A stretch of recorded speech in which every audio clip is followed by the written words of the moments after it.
మీరు అంటే ఆ మాట చెప్పారు కాబట్టి అడుగుతున్నాను, దీపం అడుగుతున్నాను. దిల్ రాజు గారు కూడా చాలామంది ఈ నోషన్లో ఉన్నారు, ఈ ఐడియాతో ఉన్నారు. అంటే వీళ్ళ గురించి రాస్తే లేకపోతే వీళ్ళ గురించి చూపిస్తే వాళ్ళకి 4 డబ్బులు వస్తాయి. Not in general. ఎప్పుడు మీరు జర్నలిజంలో ఉన్నారు కాబట్టి జర్నలిజంలో ఉండేది ఏంటంటే you will accept it because మీరు మెయిన్ స్ట్రీమ్లో నుంచి మీరు ఇద్దరు వచ్చారు కాబట్టి.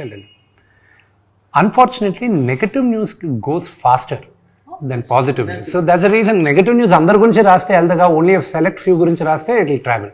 సార్ నేను ఇప్పుడు అదే చెప్తున్నాను సార్, జనాలు ఎలా ఉంటారంటే ఒక నిజాన్ని ఒప్పుకోవడానికి అలా ఉండదు. ఎలా ఉంటుంది, సింపుల్ ఎగ్జాంపుల్ చెప్తా. సపోజ్ ఒక అమ్మాయి ఫోటో పెట్టి అనుకోండి, 60 మంది కామెంట్లు చేస్తారు, అరే ఎందుకురా పెట్టావు, నువ్వేంట్రా, నీ వయసు ఏంట్రా, ఇది చేస్తారు. సరే పోనీ నా వయసు కాదు కదా, అమ్మాయి ఫోటో తీసి ఒక దేవుడి ఫోటో పెట్టారు అనుకోండి, వాడు కనీసం అక్కడ నమస్కారం కూడా పెట్టడు. అదేంట్రా మీరు నమస్కారం పెట్టడం కదా అంటే, అయితే నువ్వు నమస్కారం పెడతాను, స్పందిస్తావు, నువ్వు అమ్మాయి ఫోటో పెడతావు అంటే మళ్ళీ. సో ఈ వయసు వరుస ఉంటుంది, ఎవరిని సాటిస్ఫై చేయలేము.